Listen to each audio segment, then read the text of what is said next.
Ce matin, je voudrais continuer sur les disciples de Jésus. Il en avait combien de disciples? Bon, c'est facile, hein? Vous prenez les 10 doigts de la main et vous en rajoutez 2. Allez, 12, je vous aide, hein, parce que là, je vous sens.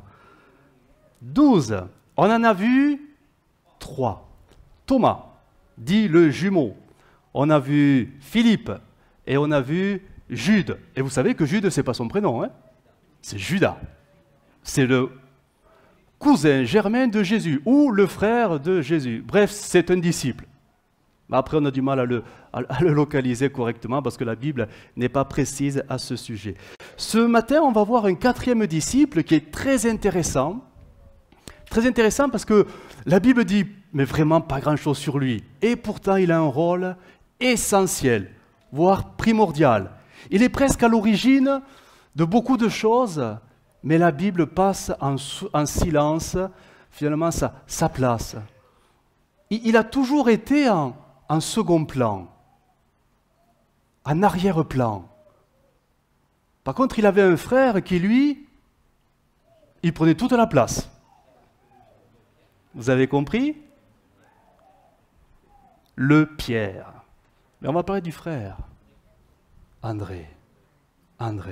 Alors, qui est André? Que dit la Bible sur André? Alors, probablement que c'est tout simplement le frère cadet de Pierre. Alors, pourquoi? Parce que quand ils sont cités tous les deux, il est toujours en second. Et c'est vrai qu'il y a un ordre qui est toujours respecté quand il y a des frères, comme Jean, Jacques, etc., tous les autres. Et lui, c'est toujours Pierre et André.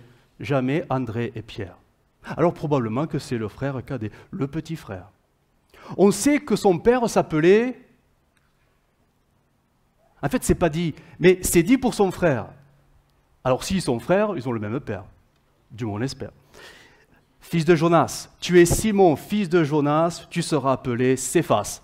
Donc, on en déduit que André a comme papa Jonas. On ne parle pas de Jonas qui était dans le grand poisson. Hein.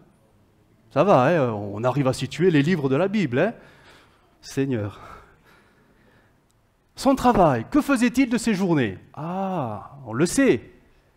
Il travaillait pour, certainement, pour le papa. Il faisait quoi le papa? Il était pêcheur de poissons. Le grand frère, Pierre, il faisait quoi? Il travaillait avec le papa. Et il faisait quoi le petit frère? Il travaillait pour le papa. Donc c'était toute une sorte d'activité artisanale, familiale, certainement, parce qu'ils habitaient pas les montagnes. Hein.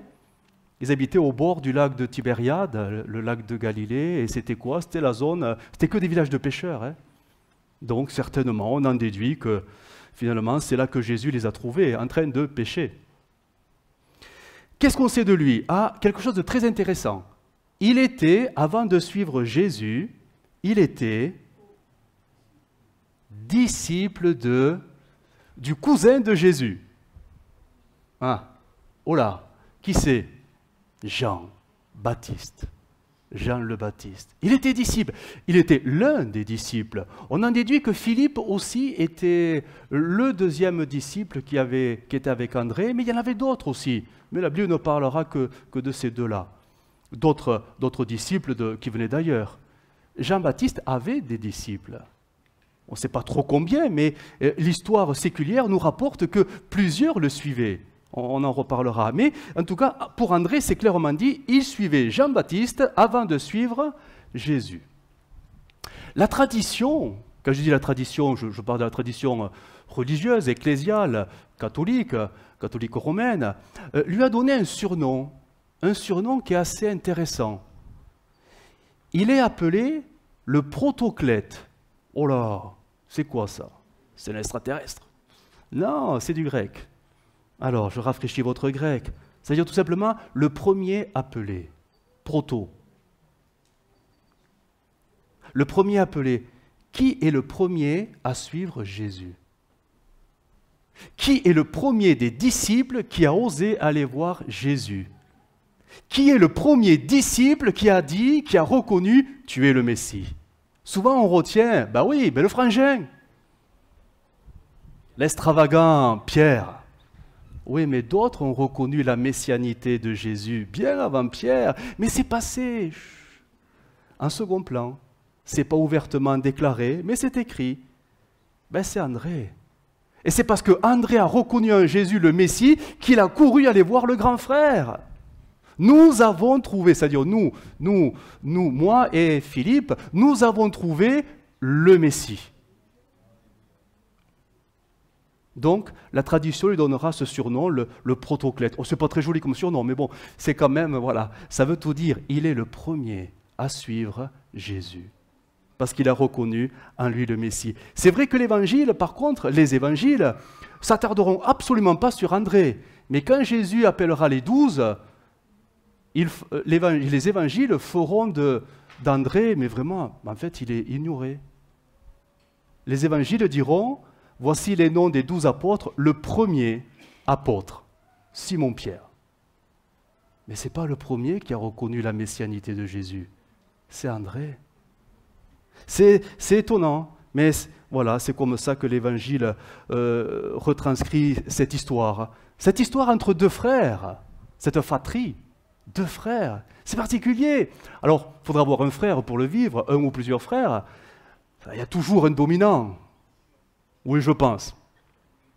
Donc s'il y a un dominant, il y a toujours le... Bon, c'est compliqué tout ça. Mais imaginez, Pierre, bon, on arrive à le cerner, il a un caractère, mais bon, c'est le bonhomme, bon, il est exubérant, il est extra, mais plus que ça, toujours il prendra la parole, toujours il va revendiquer, même quand il devrait se taire, mais il dira toujours quelque chose. Mais prenons la place d'André. Pour le petit frère, il ne peut même pas en placer une. Parce que l'autre a déjà parlé. Il a déjà parlé. Mais imaginez, au fil des années, ils sont tout petits, ils vont grandir, mais finalement, c'est très frustrant pour le frère, le petit frère qui a du mal à prendre sa place, parce que l'autre prend trop de place. On imagine dans l'entreprise familiale avec le père Jonas. Qui devait diriger? Bon, Jonas, on l'espère. Mais avec qui devait-il parler pour diriger? Ben oui, parce qu'il devait dire, bon André, allez, va t'occuper des filets, va nettoyer les filets, nous allons décider avec le père, voilà. Ça doit être frustrant au fil des années, ça crée, ouais, peut-être de frustration, de jalousie, je ne sais pas comment il faudrait le qualifier, mais c'est comme dur à vivre au final. D'être toujours relayé à seconde place. Je repense à cette histoire, à ce récit, quand Jésus un jour posera la question aux 12. Qui dites-vous que je suis? Aux 12. Qui parle? Voilà. Le premier, paf, moi. Tu es le Messie, le Fils de Dieu. Bon, Jésus lui répond, tu es heureux, parce que c'est le Père qui t'a révélé ça. Ce n'est pas la chair et le sang, c'est mon Père dans les cieux qui t'a révélé ça. Et il va continuer, Jésus, et il va lui dire, sur cette pierre, sur cette révélation, je bâtirai mon église, je vais te donner les clés du royaume de Dieu. Mais mettez-vous à la place un instant, à celui qui est à côté, et qui aurait pu dire, je l'ai su avant toi. Toi, tu le dis maintenant, mais moi, je le sais avant toi. Le problème, c'est quoi? C'est que Pierre a parlé plus vite qu'André. Et si André avait osé le dire plus tôt que Pierre, peut-être qu'il aurait reçu les clés du royaume. En tout cas, il n'a rien dit. C'est délicat, les fratries. Bon, bref, c'est particulier. Je ne vais pas plus loin, parce que je sais qu'il y a des frères aussi. Vous en parlerez, peut-être reposer. Bon, ce qui est sûr, c'est que dans le cœur de Jonas, le cœur d'André, il y a quand même certainement une souffrance. Frustration, je ne sais pas si c'est le bon mot, mais peut-être une souffrance intérieure, parce que plus tard, chemin faisant avec Jésus, sur 3 ans et demi, quand Jésus prendra certains disciples, qui y prendra? Toujours les mêmes.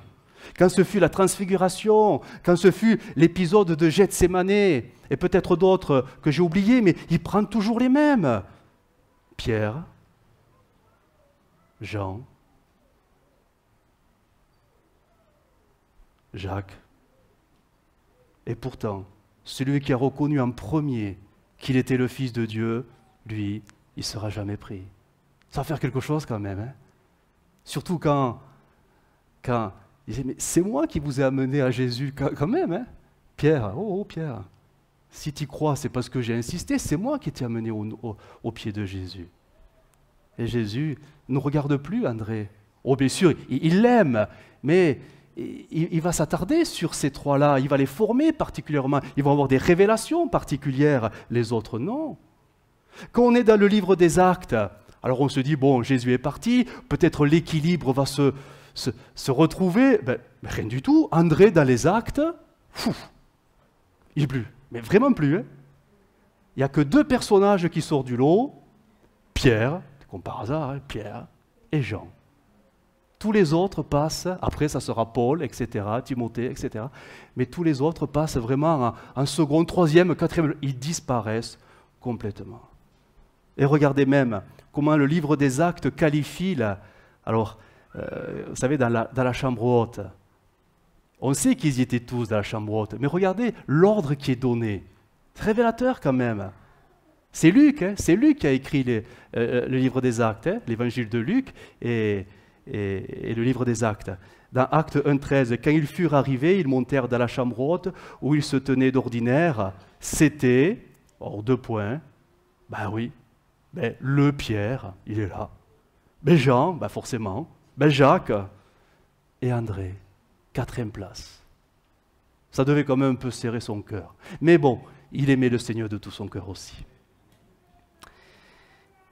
À partir de Acte 1, on ne voit plus, on n'entend plus parler d'André. Alors pour la petite histoire, selon la tradition, elle rapporte des événements, des faits que André donc a vécu. Après la Pentecôte, la tradition donc catholique, la légende dorée, comme elle est appelée, dit de lui qu'il va partir prêcher l'évangile très loin, très loin.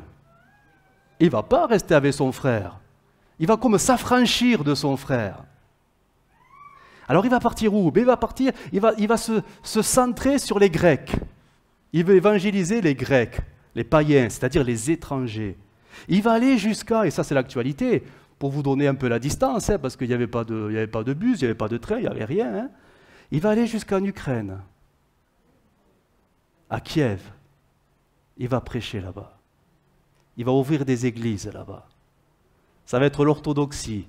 Il sera l'un des premiers responsables du christianisme orthodoxe, donc dans ces terres-là. Il ira jusqu'au sud de la Russie. Bon, c'est pas loin qu'on est en Ukraine, hein, c'est plus trop loin. Quoique, à pied, ça fait quand même beau. Hein. La Russie, tout ça. Il sera le premier qui va envoyer donc, le christianisme dans le nom de Jésus, et ça sera le premier il va être le moteur de l'orthodoxie. L'orthodoxie, c'est-à-dire ce que nous voyons parfois, vous savez, les catholiques, les orthodoxes et les protestants. Donc il est à la base de tout cela. Selon la tradition, il est mort dans sa vieillesse, mais un martyr. Dans sa vieillesse, on est dans les années 60, exactement 63, dans un petit village grec. Il est mort là-bas, parce que le proconsul, à l'époque c'est les Romains qui dominaient tout, le proconsul, alors il s'appelle Égéas, l'a fait arrêter. Il l'a fait arrêter parce que son épouse s'est convertie au Seigneur, et ça ne lui a pas plu. Parce qu'eux étaient dédiés à des divinités romaines, grecques, romaines, etc. Bon, c'est Zeus et tout ça, quoi, tout ce qu'il y a dans les étoiles, hein, tout cela. Et donc ça n'a pas plu. Alors il a fait arrêter André, il lui a dit, écoute André, je te laisse le choix. Soit tu fléchis le genou et tu adores mes dieux, donc Zeus, Jupiter et machin, tout cela, ou soit je te fais mourir sur une croix. Tu as le choix. Eh bien André, il est resté droit dans ses bottes et il a dit, je choisis la croix. Aussitôt dit, aussitôt fait, il sera fouetté par 7 soldats romains, 7, vraiment, ça va être violent, 7, et il sera crucifié sur une croix. La particularité de sa crucifixion, c'est que ce n'est pas comme Jésus, la croix telle qu'on la connaît, il sera crucifié sur une croix en forme de X. X.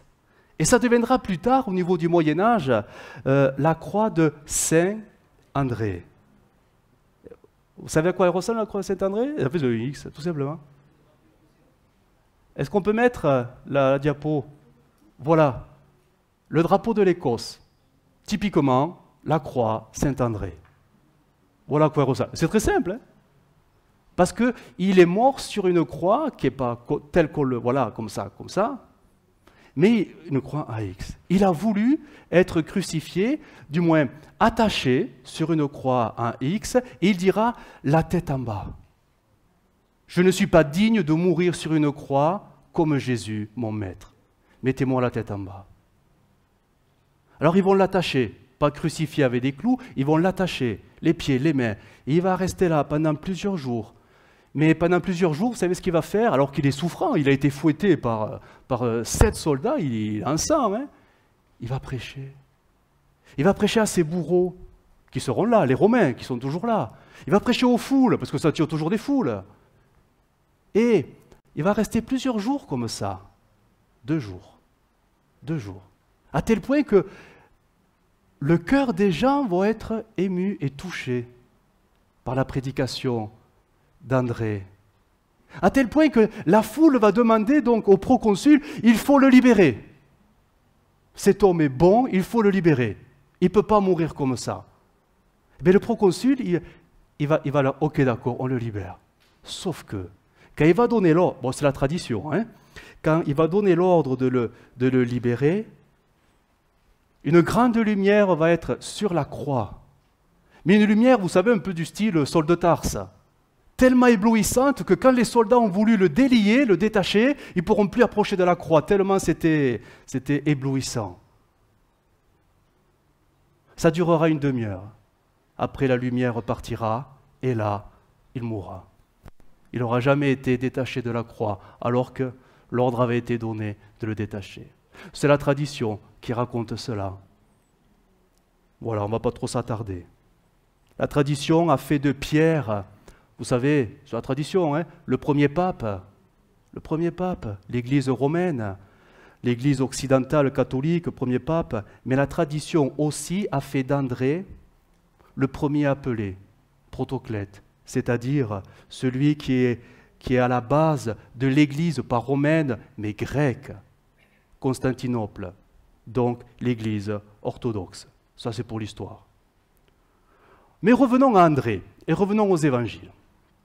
Alors, premier disciple à rencontrer le Seigneur, ça paraît, oui, pour nous c'est une information que nous lisons dans les évangiles, mais n'oublions pas qu'à ce moment-là, il a déjà un maître, c'est Jean-Baptiste. Jean-Baptiste. Alors on va lire ensemble Jean 1, verset 19. Jean 1, verset 19. Parce que vous savez, la Bible est claire, hein, on ne peut pas suivre 2 maîtres. Hein. On ne peut pas. À un moment donné, il va falloir se positionner. Version Semeur, je lis notre texte. Voici le témoignage de Jean, Jean-Baptiste, hein, lorsque les autorités juives lui envoyèrent de Jérusalem une délégation de prêtres et de lévites pour lui demander « Qui es-tu » Il dit clairement la vérité, sans se dérober, et leur déclara ouvertement « Je ne suis pas le Messie. » Mais alors, continuèrent-ils, « Qui es-tu donc? Es-tu Élie? Je ne le suis pas. Es-tu le prophète? Non. » Mais enfin, insistèrent-ils, « Qui es-tu? » Il faut bien que nous rapportions une réponse à ceux qui nous ont envoyés. « Que dis-tu de toi-même? » « Moi, répondit-il, je suis cette voix dont parle le prophète Ésaïe, la voix de quelqu'un qui crie dans le désert. Préparez le chemin pour le Seigneur. Les envoyés étaient du parti des pharisiens. Ils continuèrent de l'interroger. Si tu n'es pas le Messie, ni Élie, ni le prophète, pourquoi donc baptises-tu? Moi, leur répondit Jean, je vous baptise dans l'eau, mais au milieu de vous se trouve quelqu'un que vous ne connaissez pas. Il vient après moi, mais je ne suis pas digne de dénouer la lanière de ses sandales. Cela se passait à Béthanie, à l'est du Jourdain, là où Jean baptisait. J'arrête la lecture ici. L'évangile de Matthieu nous donne des précisions sur un peu ce contexte de baptême qu'il y avait. C'était très particulier. Je vais simplement lire dans Matthieu 3, ça va s'afficher, pour montrer la portée de ces baptêmes. C'est quelque chose qui se répandait dans les villes, dans les villages, et les gens venaient de très loin pour se faire baptiser. auprès de Jean. C'est Matthieu 3,5. Les habitants de Jérusalem, de toute la Judée, de tout le pays des environs du Jourdain se rendaient auprès de Jean-Baptiste. Et confessant leurs péchés, ils se faisaient baptiser par lui dans les eaux du Jourdain. Et même on sait que même les Romains se faisaient baptiser. Même les pharisiens se faisaient baptiser. Oh, pas tous, mais quelques-uns. Mais dans le lot, il y a eu André qui s'est fait baptiser, certainement. Il y a eu Pierre, il y a eu Philippe qui s'est fait baptiser, certainement, parce qu'ils vont devenir disciples de Jean-Baptiste. Je reviens à l'évangile de Jean, chapitre au verset 29. Le lendemain, Jean aperçut Jésus qui se dirigeait vers lui. Alors il s'écria, « Voici l'agneau de Dieu, celui qui enlève le péché du monde. C'est de lui que je vous ai parlé lorsque je disais, un homme vient après moi. Il m'a précédé car il existait avant moi. Moi non plus, je ne savais pas que c'était lui. Mais si je suis venu baptiser dans l'eau, c'est pour le faire connaître au peuple d'Israël. » Jean-Baptiste rendit ce témoignage. « J'ai vu l'Esprit descendre du ciel comme une colombe et se poser sur lui. Je ne savais pas que c'était lui, mais Dieu qui m'a envoyé baptiser dans l'eau m'avait dit, « Tu verras l'Esprit descendre et se poser sur un homme. C'est lui qui baptisera dans le Saint-Esprit. » Or cela, je l'ai vu de mes yeux et je l'atteste solennellement, cet homme est le Fils de Dieu. Verset 35. Le lendemain, Jean était de nouveau là, c'est-à-dire près du Jourdain, avec 2 de ses disciples. Donc il y en a d'autres, mais là il n'y en a que 2. André et Philippe. Il vit Jésus qui passait et dit, « Voici l'agneau de Dieu. » Verset 37. Les 2 disciples entendirent les paroles de Jean et se mirent à suivre Jésus. Celui-ci se retourna, vit qui suivait, et leur demanda, « Que désirez-vous, Rabbi ?» c'est-à-dire « Maître. » Lui dirent-ils, « Où habites-tu » ? « Venez, leur répondit-il, et vous le verrez. » Ils l'accompagnèrent donc et virent où il habitait. Il était environ 4 heures de l'après-midi. Ils passèrent le reste de la journée avec lui. Verset 40, André, le frère de Simon-Pierre, était l'un de ces 2 hommes qui, sur la déclaration de Jean, s'étaient mis à suivre Jésus. Amen. André était un disciple de Jean-Baptiste. Son cœur a été touché. Pourtant, la prédication de Jean-Baptiste, aujourd'hui, on ne l'aimerait pas trop. Hein? Lui, c'était clair. Hein? Repentez-vous, car le royaume de Dieu est proche. Ça ne vous plaît pas, ça ne changera pas. Déjà, la cognée, elle est là. Si vous ne mettez pas vos vies en règle, vous allez tous périr. Ça n'est pas plus loin que ça. Et de partout, les gens arrivaient. Ils ne venaient pas que l'écouter, ils venaient se faire baptiser. C'était le baptême de repentance. Aujourd'hui, cette prédication, oh, parlez-nous de l'amour de Dieu, parlez-nous du ciel, parlez-nous des bénédictions. Mais la repentance, oh. Je ferme la parenthèse. André a été touché par ce message, aussi simple soit-il et aussi direct. Il va donner son cœur au Seigneur, c'est-à-dire à Dieu, à Yahvé, dans sa conception. C'est comme ça. Parce qu'ils attendent tous le Messie, mais ils ne savent pas trop qui c'est. Il se repent pour ses péchés. Et ils ne seront pas les seuls. L'histoire séculière nous rappelle que, tout simplement, que plusieurs hommes vont suivre Jean-Baptiste. Il aura une petite communauté de disciples, et Jean-Baptiste va les former, Jean-Baptiste va les enseigner, il va leur dire, il leur dira franchement, je ne suis pas le Messie, hein, mais je vais vous parler du Messie, afin que quand il sera là, vous puissiez aussi le reconnaître. On a quelques versets qui nous parlent des pratiques que Jean enseignait à ses disciples. Alors, je vais simplement les lire. Hein. Dans Luc 5, les disciples de Jean-Baptiste se soumettent à des jeûnes fréquents et respectent les temps de prière. C'est une pratique. Ils vivaient un peu à l'écart, dans les déserts. C'est très, très austère, mais c'était leur choix.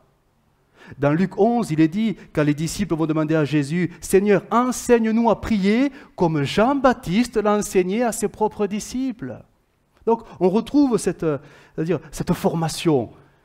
Philippe, André ont été formés un petit peu à ces choses-là, sous la direction de leur maître Jean-Baptiste.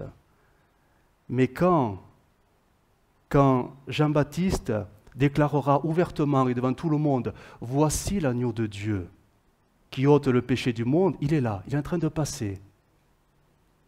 C'est lui, le Messie, c'est lui qu'il faut suivre.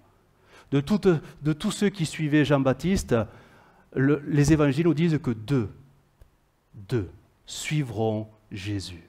Parce que Jean-Baptiste leur a dit, c'est lui qu'il faut suivre, c'est pas moi. Moi maintenant, je dois diminuer. Et il va diminuer. Il sera mis en prison, etc. Il va mourir. Mais Jésus, lui, doit grandir.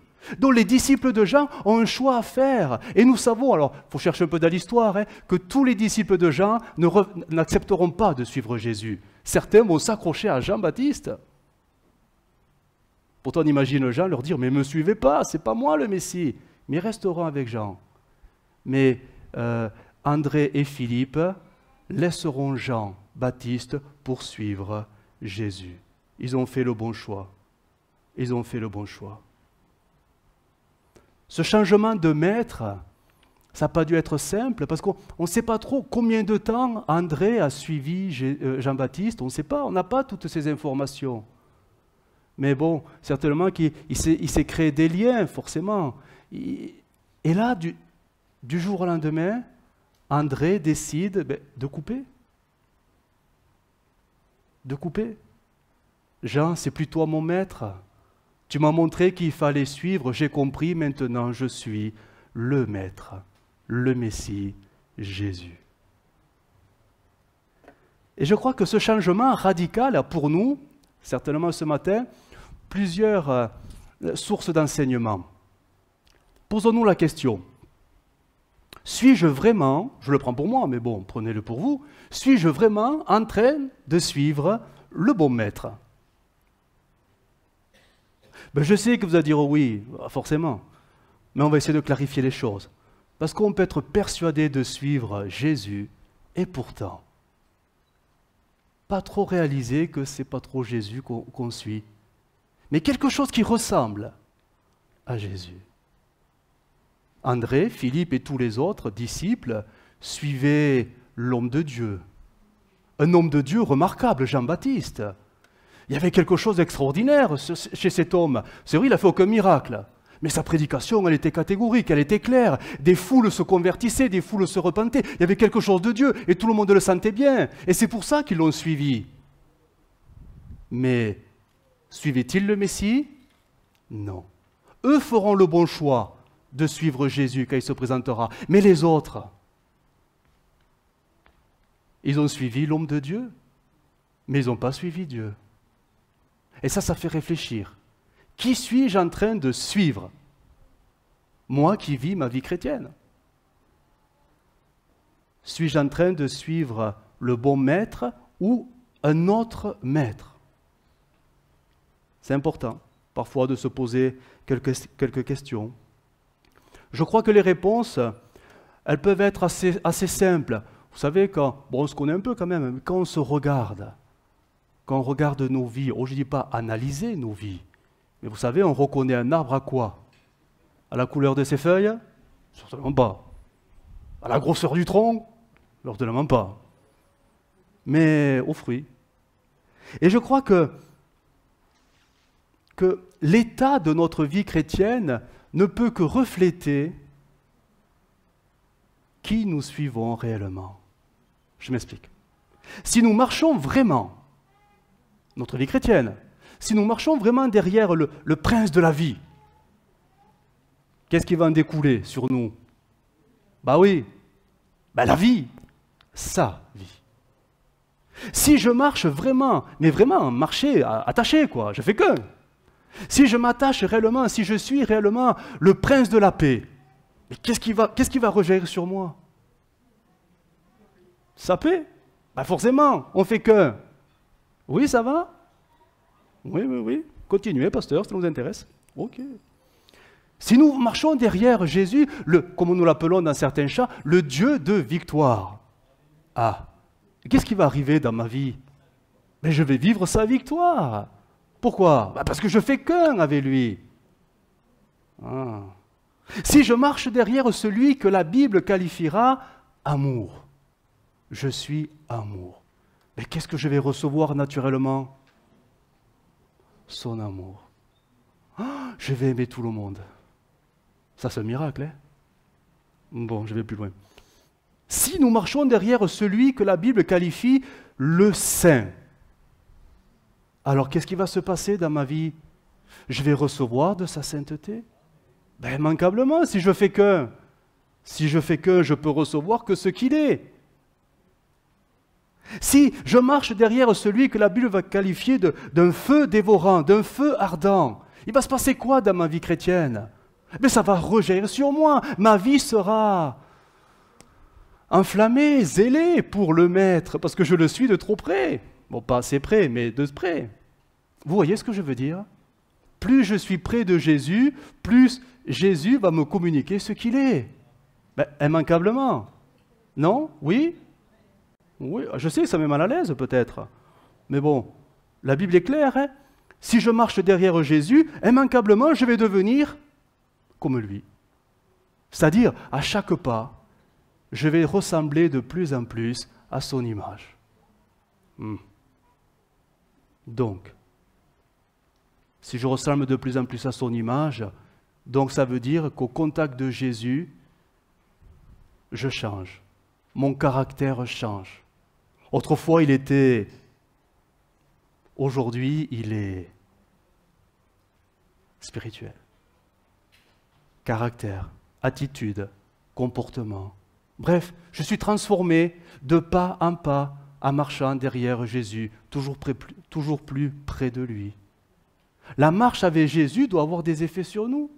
Je nous pose la question, est-ce que je marche réellement, vraiment derrière Jésus? Alors, bon, vous avez compris que le oui qu'on dit un peu spontanément là, hein, parce qu'on est tous un peu automatiques, mais en fait, laisse-moi t'examiner et je te dirai qui tu suis. Laisse-moi voir tes fruits et je te dirai qui vraiment tu suis. Parce que je suis sûr, mais on est tous persuadés de suivre vraiment Jésus de tout notre cœur. Je le crois, hein, je le crois vraiment. Mais les effets. Vous savez, la bonne odeur de Christ, est-ce qu'elle est vraiment sur nous? La bonne odeur de Christ, est-ce que vraiment elle nous environne, est-ce qu'elle nous enveloppe? Si je suis près de Jésus, forcément je suis avec lui, il est avec moi, on fait qu'un. Finalement, qu'on le veuille ou non, mais notre vie témoigne de notre proximité avec Jésus ou pas. Ouais. Notre caractère témoigne de notre marche derrière Jésus.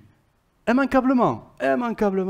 Notre attitude, etc. Les priorités, même les priorités de nos vies témoignent parfois contre nous.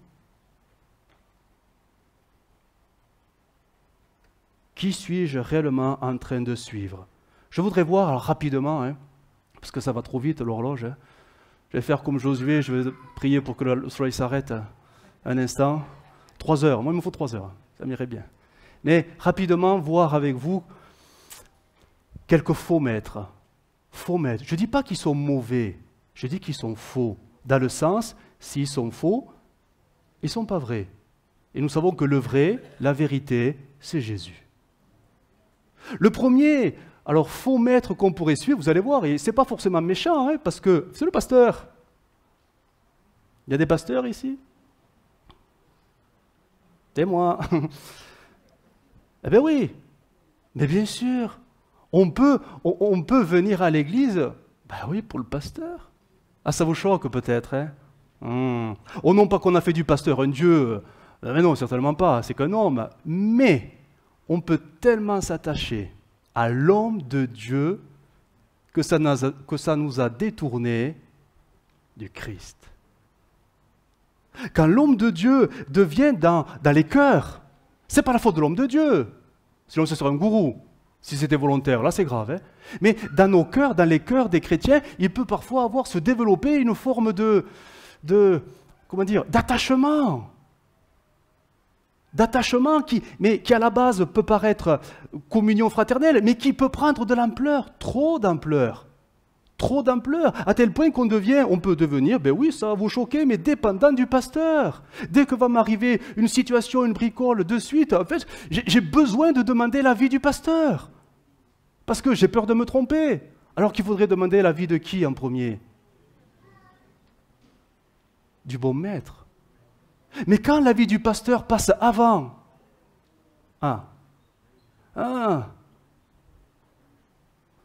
j'ai besoin d'avoir l'approbation du pasteur avant de m'engager dans telle ou telle chose.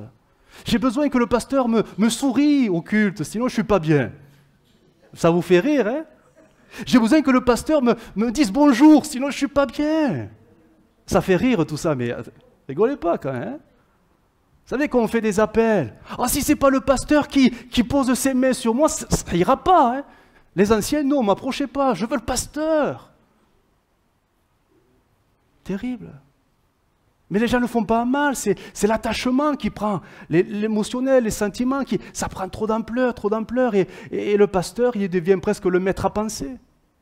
Je ne pense plus de moi-même, mais c'est la pensée du pasteur qui est le plus important pour moi. Et là, vous savez, c'est l'évidence que je ne suis plus en train de suivre Jésus, mais je suis l'homme de Dieu. Alors je sais bien que si je vous pose la question, vous venez pour qui? Pour Jésus ou pour moi? Qui vient pour moi? J'en étais sûr, vous êtes tellement spirituel, c'est très bien. Mais, réflexion, analysons une situation. Comment se fait-il que parfois dans les églises, des chrétiens quittent l'église?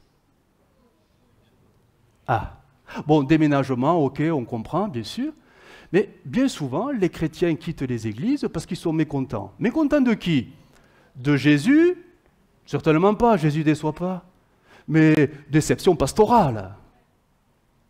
Tu quittes l'église parce que le pasteur t'a déçu. Ok, d'accord, tu es libre. Mais n'est-ce pas l'évidence que l'avis du pasteur, ou le consentement du pasteur, ou bref, le pasteur finalement n'a pas répondu à tes attentes, ça t'a vexé, ça t'a fâché, tu es parti. Pourtant Jésus, lui, il est resté. Pourquoi tu as quitté l'église alors? Tu suivais qui réellement? Ton cœur n'était-il pas attaché plus au pasteur qu'à Jésus? Ça, on ne le voit pas. Hein? On ne le voit pas quand on est là-dedans, on ne le voit pas. Mais c'est pourtant une réalité. Alors, comment savoir si on est plus attaché à Jésus ou au pasteur? C'est simple, laissez faire le temps. Un jour viendra où le pasteur vous décevra. C'est moi. Je vous décevrai, mais vous allez vous fâcher contre moi parce que peut-être je dirai non à ce que vous voulez, parce que je n'irai pas dans votre sens. Et là, deux choses l'une. Si c'était mon approbation qui était le plus important pour vous, devant mon refus, mais vous quitterez l'Église. Mais si c'est vraiment Jésus que vous suivrez, malgré mon refus, vous resterez dans l'Église. C'est dur, est-ce que je dis, hein? Mais c'est ça. C'est ça. Les pasteurs sont que des hommes. Oui, de Dieu, mais vous aussi vous êtes de Dieu. Hein? Que des hommes. Et on est ce qu'on est, choisi de Dieu pour diriger les églises. Mais c'est sûr que si vous venez à l'église pour nous suivre, nous, vous allez droit à la déception un jour. Droit à la déception. Droit à la désillusion. Parce qu'un jour, c'est comme ça. Dieu permet des situations pour faire remonter tout ce qu'il y a au fond de notre cœur. Et des fois, oui, on croit suivre Jésus, mais ce n'est pas Jésus qu'on suit. C'était l'homme de Dieu qu'on suivait. Et tant qu'il disait oui, on était heureux, c'était alléluia, alléluia, alléluia. Et le jour où il a dit non, on n'a plus rien compris. Puisque c'est ça, je vais ailleurs. Eh oui. Donc ne bâtissez pas votre vie chrétienne sur un homme de Dieu, quel qu'il soit. Je ne parle pas que de moi, de tous les hommes de Dieu. Hein. Mais bâtissez votre vie sur Jésus. C'est Jésus que vous devez suivre. Pas un pasteur. Pas un pasteur. Que ce soit ici, dans les églises locales, ou sur le net. Moi j'écoute que ces messages à lui. C'est un homme de Dieu. C'est un homme de Dieu. Il fait des trucs, c'est incroyable tous les miracles qu'il fait. Tout ce qu'il dit. Écoutez Jésus. Écoutez Jésus. Les hommes de Dieu sont des hommes tout court. Jésus, c'est Dieu. Et il faut être dépendant de Jésus et pas des hommes de Dieu. Quelqu'un a dit, les pasteurs, ne seront jamais des intermédiaires entre vous et Dieu. Ne cherchez pas à nous, à moi, un intermédiaire entre vous et Dieu. Le seul intermédiaire entre vous et Dieu, c'est Jésus-Christ. Les pasteurs ne sont que des accompagnants. Mon rôle est de vous dire ce que vous devez faire, mais jamais, jamais je ferai ce que vous devez faire. Si un jour vous me demandez, pasteur, priez pour moi parce que je suis malade, je te dirai, bien, on va prier ensemble. Mais commence, et je prierai après toi. Mais jamais on ne sera des intermédiaires à votre place. C'est vous qui devez suivre Jésus. Moi, je vous aiderai à suivre Jésus, mais jamais je prendrai la place de Jésus. Vous comprenez? Je ne sais pas si on comprend tout ce que je suis en train de dire. Deuxième faux maître. Alors, il faut que j'accélère là. Après les pasteurs, il y a qui? Il y a les chrétiens. Et parfois, on peut venir à l'église tout simplement pour un frère ou une sœur. Ah, c'est autre chose. On baisse un peu le cran, peut-être. Mais finalement, je ne viens pas pour Jésus, mais je viens parce que le frère ou la sœur est là dans l'église. Et le frère et la sœur, oh, elle a une onction, ça me fait du bien quand il parle. Alors c'est bien, ça fait partie de la communion fraternelle. Mais si jamais l'attachement devient trop grand et que tu ne viens qu'à l'église parce que telle ou telle personne est là, c'est en train de déraper. Jusqu'à te dire, ce dimanche, il ne sera pas là. Bon, tant pis, j'y vais pas. Ça montre bien que tu venais, parce que Jésus sera là, lui. Mais c'est malgré nous tout ça, c'est malgré nous, c'est parfois l'affectif, l'émotionnel, les sentiments qui font qu'on s'accroche plus que de raison. Plus que de raison. Quand la vie du frère ou de la sœur, le conseil, etc., pareil, deviennent plus importants que ma relation avec Dieu, alors là, ça devient dangereux. Je crois que il ne faut pas confondre communion fraternelle et les amitiés spirituelles. Déjà, l'expression, elle ne se trouve pas dans la Bible. Amitié spirituelle. Oh là. Spirituelle, oui, mais amitié, non. On est déjà sur deux registres différents. Vous savez, ces relations exclusives dans l'Église. Et ça se voit, malheureusement. Il y a des personnes qui iront toujours avec les mêmes parce que c'est exclusif. C'est exclusif. Et si ces personnes ne sont pas là, les gens ne viennent non plus. Parce qu'il y a un attachement qui n'est pas spirituel, mais qui est un attachement, vous savez, un petit peu comme un besoin affectif. J'ai besoin de recevoir de l'amour, j'ai besoin de recevoir de la considération. Tout ça, c'est symptomatique de souffrance à l'intérieur. On ne le fait pas volontairement, c'est parce qu'on souffre dedans, dans son cœur. Alors, on cherche à combler ce besoin auprès d'une personne qui va nous aider, mais elle, en nous aidant, finalement, nous conforte. C'est terrible ces choses-là. Voilà pourquoi il faut vraiment, et ça tous les chrétiens doivent bien le comprendre, oui que nous aidions les gens, oui qu'on s'aide, oui qu'on prie les uns pour les autres, mais n'oublions jamais que le meilleur conseil qu'on peut donner à quelqu'un, c'est de le rediriger vers Jésus. C'est la meilleure chose. La personne en face ne l'acceptera pas. Mais c'est pourtant ça qu'il faut lui dire. Et c'est ça qu'elle doit comprendre et vivre. Ma vie chrétienne ne peut pas se bâtir sur la communion fraternelle. Parce qu'on va tous les décevoir. Si le pasteur vous décevra une fois, les chrétiens vous décevront 10 fois. Mais c'est sûr. Et on va se chamailler, on va se disputer, toujours sur la base d'incompréhension et de quiproquos. Il n'y en a qu'un qui ne déçoit pas, il n'y en a qu'un, c'est Jésus. C'est Jésus. Et ça, quand on l'a compris, ça nous évite beaucoup de déconvenues, beaucoup de souffrances, beaucoup de désillusions. C'est Jésus. C'est Jésus. Ça négliger la communion fraternelle, elle est importante, elle est nécessaire. Mais il ne faut pas s'appuyer sur ça. Faut pas, ce n'est pas le fondement de la vie chrétienne. Troisième faux maître, dans la foulée, on continue. L'église locale. L'église locale, alors je ne parle pas de la communion fraternelle cette fois, mais l'église locale, c'est-à-dire le programme de la vie d'église. Le fait de venir aux réunions, c'est très bien, je serai toujours le premier à vous le dire qu'il faut. Mais quand ma vie chrétienne se construit sur le programme de la vie de l'église, et que ma vie chrétienne ne tourne qu'autour de ça, n'y a-t-il pas un déséquilibre? Vous savez, on sort d'une période très intéressante à analyser, le Covid, le confinement, les confinements. Vous savez, du jour au lendemain, les églises locales ont fermé. Pour certains, ça n'a rien provoqué, si ce n'est qu'ils ont passé leur temps avec Jésus chez eux, comme d'habitude. Mais d'autres, ils se sont spirituellement et littéralement écroulés. Plus rien. Ils ont disparu. Oh, je ne parle pas que de nous, c'était partout, hein, partout. Combien le taux de perte de chrétiens dû au confinement et qui encore à ce jour ne sont pas revenus aux églises. Hein. Ils se sont écroulés, ils sont encore à terre. Hein. Ça fait peur. Hein. Tant qu'il y avait des choses à faire dans l'église, ils étaient là. Tant qu'il y avait des réunions, ils étaient là. Et ils venaient, ils étaient très réguliers. Parce que, en fait, c'était le programme de l'église qui portait. Mais quand tout s'est écroulé, alors, eux aussi se sont écroulés. Parce qu'en fait, ça révélait qu'il n'y avait rien d'autre que le programme de l'église. Alors que le programme de l'église, c'est un plus. Hein. Le plus important, c'est votre communion personnelle avec Dieu. Hein. Votre communion personnelle, c'est la partie invisible de l'iceberg, c'est le plus important. Ce qu'on voit, c'est la vie d'église, mais c'est rien à côté. C'est ce que nous vivons seul à seul, dans le secret de nos chambres, qui fait la force de notre vie chrétienne. Mais si ça n'existe pas, et qu'un jour les églises ferment, ben en fait, vous vous écroulez. Hein. Vous écroulez. C'est terrible, ces choses-là. Mais ça existe, c'est les réalités. Ça peut arriver que, oui, on s'attache plus au programme. Je dis programme, mais ça peut être les activités, ça peut être un service dans l'église. Quand vous parlez de l'église, vous dites plus facilement l'église de Jésus ou mon église?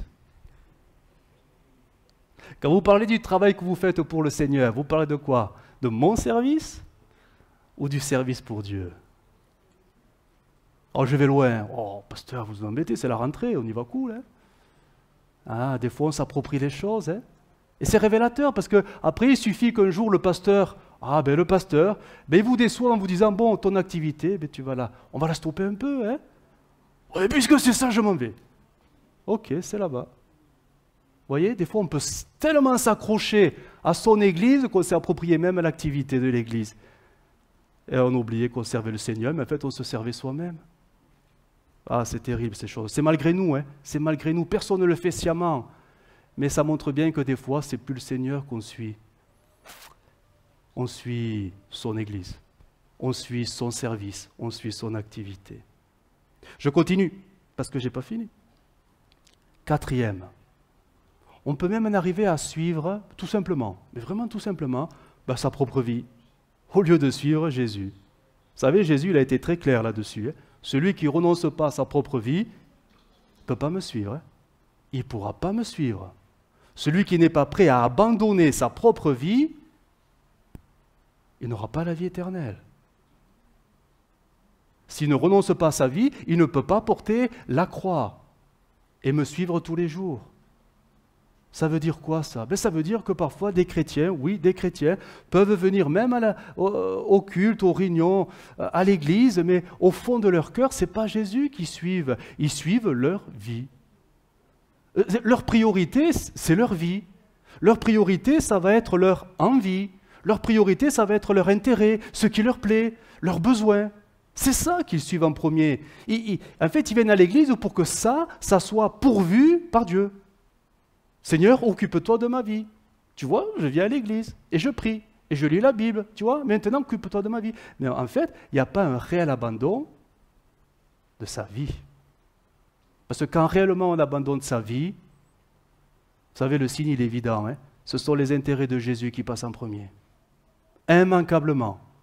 Si réellement j'abandonne ma vie de tous les jours, alors c'est les intérêts de Jésus qui vont primer, mais tous les jours de ma vie. Vous voyez ce que je veux dire? On peut venir à l'église tout simplement parce qu'on poursuit ses propres affaires, tout simplement. On vient parce qu'on veut que Dieu les bénisse. On vient parce qu'on veut que Dieu nous soit favorable. On vient parce que nous voulons que Dieu arrange un petit peu notre quotidien. Voilà, Seigneur, trouve-moi une situation, guéris-moi, fais ceci, fais cela. Mais au fond, tout est grâce. Dieu bénit, bien évidemment. Mais au fond, sommes-nous réellement en train de servir les intérêts de Jésus en premier? Non. Non. Et ça faut du courage pour le reconnaître. On le sait si vraiment Jésus est en premier. Vous le savez. Bien sûr que vous le savez. Quand Jésus est en premier dans une vie, mais toute notre vie tourne autour de Jésus. Que ce soit à l'église ou que ce soit à la maison. Que ce soit seul ou que ce soit en couple ou que ce soit en famille. Mais tout tourne autour de Jésus. Pourquoi? N'est-il pas le centre de toute chose? N'est-il pas le centre? Et on le sait parce que Jésus l'a dit, celui qui me suit, celui qui veut me suivre, n'est-ce pas un chemin de mort qu'il va prendre? Un chemin sur lequel il va apprendre jour après jour à mourir. Mais à mourir à quoi? Alors vous allez dire au péché. Oui, c'est vrai, vous n'avez pas tort. Mais à mourir à soi. Pour que, comme Jean-Baptiste le dira, moi il faut que je diminue et que je grandisse. Je grandisse. Je grandisse. Oui, il faut du courage pour reconnaître qu'on suit Jésus par intérêt. Il faut du courage pour reconnaître qu'on suit parfois Jésus, alors je vais aller plus loin, par simple tradition. Voilà, simple tradition. J'ai l'habitude de venir au culte. Voilà. Mes parents allaient au culte, j'ai suivi les parents. Les parents de mes parents allaient au culte, j'ai suivi les grands-parents. Oh, c'est pas mal à l'église, les chants sont bien. Oh, je vais à l'église. Tradition, habitude. Mais au fond, oui, Seigneur, en fait, tout tourne autour de soi. Seigneur, bénis-moi, bénis-moi, bénis-moi, bénis-moi. Mais où en est la consécration?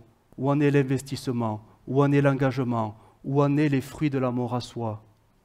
Tout ça, ça y est pas. C'est pas nouveau. Des foules ont suivi Jésus parce qu'il faisait des miracles, hein? Parce qu'ils ont mangé du pain gratuitement. Hein? Vous voyez, on peut suivre par simple tradition ou par habitude ou par intérêt. Mais au fond, ce n'est pas Jésus qui suivent, ils suivent leur propre vie, parce qu'ils veulent que Dieu la bénisse. Quel est le plus important? Que ma vie soit bénie ou que je travaille pour que les âmes soient sauvées? Quel est le plus important? Répondez dans votre cœur. Quel est le plus important? La bénédiction pour moi, là, parce que j'en ai vraiment besoin, Seigneur, et tout ce qui m'arrive, tu as vu, Seigneur, m'oublie pas? Ou l'âme qui meurt à côté de moi? Vous savez, le voisin, la voisine, le collègue de travail, quel est le plus important? Pourquoi Jésus est venu? Pour sauver les âmes. Si vraiment nous suivons Jésus, nous aurons un cœur pour que les âmes soient sauvées. Si j'ai un cœur pour que les âmes soient sauvées, alors je comprends que l'Église devient un instrument puissant dans l'intercession le vendredi à 19h. Mais aussi à la maison. Vous priez pour le salut des âmes à la maison? Seul, dans le secret de votre chambre, en couple, en famille. Vous savez que même les enfants peuvent prier pour le salut des âmes. Vous le saviez? Ah ouais. Mais est-ce que ça, c'est dans la maison? Est-ce que c'est le centre de ma maison? Ou simplement, Seigneur, bénis mon repas, bénis ma journée, et bénis ma nuit. Bref, bénis-moi. Ça fait réfléchir. Je bouscule, hein? Non, ça va. Ouh, on ne viendra plus ici. Mais si, vous verrez. Et j'ai un dernier point, alors il est particulier, je vais le faire très court, parce que ce point, j'ai voulu l'enlever. Je l'ai enlevé. Je n'ai plus dans mes notes. Je l'ai enlevé, mais le don spirituel m'a fait comprendre que j'aurais dû le laisser. C'est-à-dire qu'on peut croire suivre Jésus, Jésus qui est qualifié de la vérité. Et finalement, on suit sa vérité. Ce point, je l'ai enlevé, je ne sais pas pourquoi, je n'aurais pas dû. Je me suis dit, ça va faire trop long dans la prédication. Parce qu'il est 46, ça fait trop long. Mais le don spirituel me dit que je vais devoir rallonger un peu, parce que c'était exactement le point que je voulais aborder.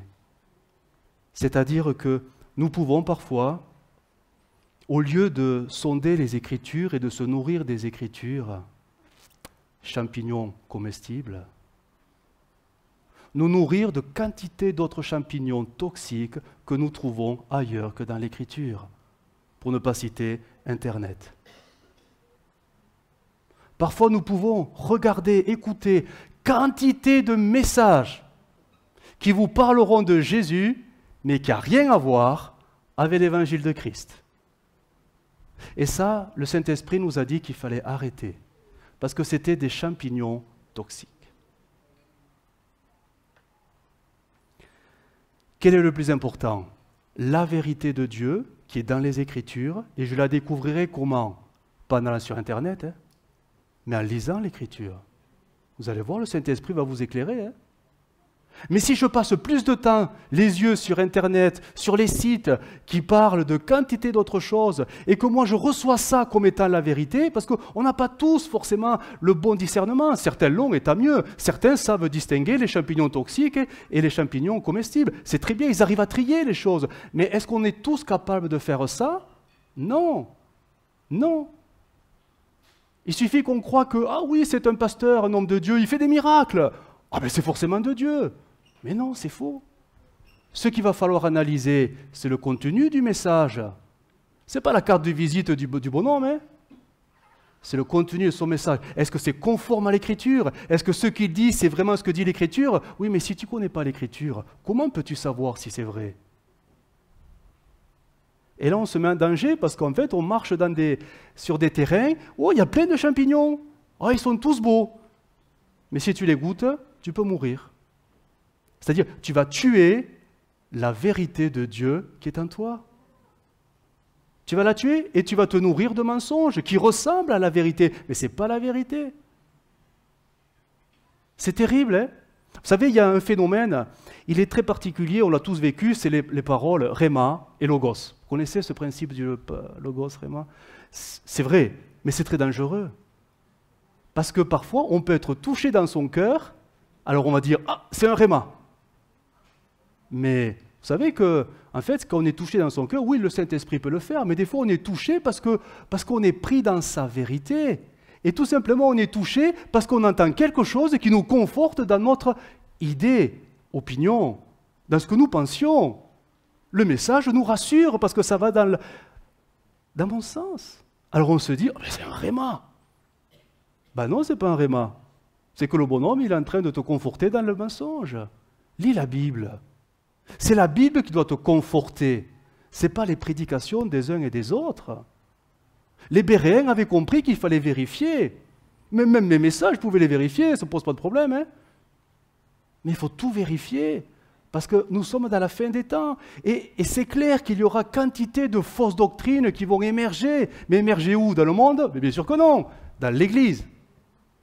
Parce que c'est les chrétiens qui vont les faire rentrer. Bien sûr que c'est le diable, mais il se sert de qui? Paul est très clair, des chrétiens mal affermis. Des chrétiens mal affermis qui tordent le sens des Écritures parce que c'est difficile à comprendre. Et ça nous renvoie à l'humilité. C'est-à-dire, éteignez Internet, coupez Internet, et si vous passiez le même temps dédié à Internet à ouvrir que la Bible, vous allez vous enrichir de la connaissance de la vérité. Parce que c'est spirituel. Même si vous ne comprenez pas ce que vous lisez, priez le Seigneur pour que le Saint-Esprit vous éclaire. Laissez les sites, laissez Internet, faites je vais dire une désintox. Ouais, une cure. Laissez ça de côté et que la Bible, que la Bible, que la Bible. Mais ne partez pas de l'idée, mais je ne vais rien comprendre. Si déjà tu pars comme ça, non. Prie l'Esprit qui t'éclaire, qui te montre. Parce que la Bible ne peut pas te tromper. La Bible va rester dans la vérité. Et tu as besoin de la vérité. Tu as besoin de la vérité que le Saint-Esprit va t'éclairer jour après jour. Ce que les hommes de Dieu, du moins ce que sur Internet vont te dire, n'est pas forcément toute la vérité. C'est parfois déformé. Des fois, il y a de bonnes choses. Des fois, c'est déformé parce que les fausses doctrines circulent sur Internet aussi. Donc, soyons très, très, très prudents. Nous sommes parfois nourris, j'ose pas dire gavés, ça y est, c'est fait, mais de champignons toxiques. Que nous puissions nous nourrir de la vérité. Il n'y en a pas deux, il n'y en a qu'une. C'est celle de Jésus. C'est celle de Dieu. Et Paul dira, c'est la saine doctrine. Tout le reste, vraiment, avec beaucoup de discernement, il faut l'aborder, beaucoup de discernement. Et nous pouvons l'avoir, ce discernement. Mais on ne l'a pas tous comme ça, paf, tiens, oh, j'ai compris. Non, non, non, c'est quelque chose qui... C'est pour ça que le Seigneur a donné aux églises des ministères. C'est pour ça que le Seigneur a donné aux églises les anciens. C'est pour ça qu'il y a, pas cette hiérarchie, mais comme des garde-fous qui sont là pour protéger le troupeau. Le troupeau, qui est parfois fragile, mais c'est normal qu'il soit fragile. Il est appelé à devenir fort. Donc attention. Je termine vraiment, mais suis-je vraiment en train de suivre Jésus? Vraiment. Dans Matthieu 19, c'est mon texte de conclusion. Il va s'afficher. Nous sommes avec le jeune homme riche qui est venu auprès de Jésus et qui lui a dit, voilà, qu'est-ce qu'il faut que je fasse pour avoir la vie éternelle?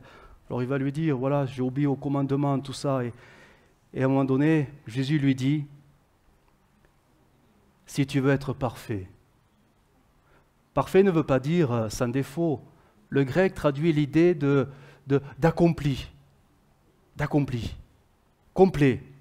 Si tu veux être accompli, va, vends ce que tu possèdes, donne-le aux pauvres, et tu auras un trésor dans le ciel. Puis viens et suis-moi. Si tu veux être complet, si tu veux progresser, si tu veux que ta vie rayonne de Jésus-Christ, l'odeur, etc., la paix, la victoire, tout ce qu'on a vu, immanquablement, tu dois suivre Jésus. Mais pose-toi la question, est-ce que c'est vraiment Jésus que tu suis? Parce que ta vie ne témoigne pas forcément que tu es en train de suivre le bon maître. Osez poser la question aux gens qui vous connaissent. Est-ce que tu reconnais en moi quelque chose de Jésus? À table. Que le conjoint dise à son conjoint, est-ce que tu vois en moi quelque chose de Jésus? Dis-moi la vérité. Comme il y a des affinités au milieu de nous, allez voir ceux qui vous connaissent bien et dites-lui, est-ce que tu vois en moi quelque chose de Jésus? Si vous avez personne à qui parler, venez me voir. Et posez-moi la question. Je vous dirai la vérité, je ne vais pas vous mentir. Hein. Mais il est bon parfois de s'examiner pour voir si vraiment on est en train de suivre Jésus. Parce qu'un jour, Jésus il va prendre avec lui tous ceux qui l'ont suivi de près. Hein. Les autres, hein, ils vont tout simplement les laisser. Mais comme nous avons du temps encore aujourd'hui, revenons à Jésus s'il le fallait. Et plus vous le suivrez de près, plus votre vie sera changée, transformée. Les intérêts, vos intérêts, votre vie, tout ça, ça va. C'est Jésus qui compte. C'est Jésus qui compte. C'est important. C'est très important. On va fermer les yeux, on va prier. Seigneur Jésus, nous te bénissons pour ta parole. Elle est essentielle dans nos vies. Elle nous éclaire, elle nous corrige, elle nous nourrit. Elle est ce don précieux que tu nous as donné pour que chaque jour nous puissions marcher éclairés par ta volonté. Seigneur, aide-nous à bien réaliser qui nous suivons réellement. Bien sûr qu'on veut tous te suivre, mais dans les faits. Parfois l'évidence ne saute pas aux yeux, mais ce n'est pas Jésus que nous suivons, parce qu'il n'y a aucun changement en nous, aucune transformation. Il n'y a rien, ça ne bouge pas, ça stagne ou ça régresse. Seigneur, donne-nous tout simplement de faire comme André en son temps, de changer de maître. Il est passé de Jean-Baptiste, il est passé à Jésus. Et ça a changé sa vie. Seigneur, donne-nous de faire les bons choix, encore là ce matin. Nous voulons te suivre, toi,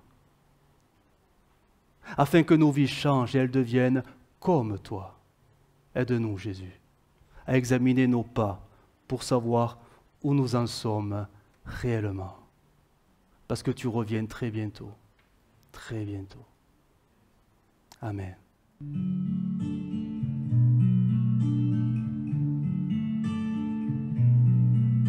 Well, I heard there was a Savior called David played and he plays the Lord, but you don't really care for music, do ya? Well, it goes like this, the fourth, the fifth, minor fall, major lift, the baffled king composing hallelujah, hallelujah.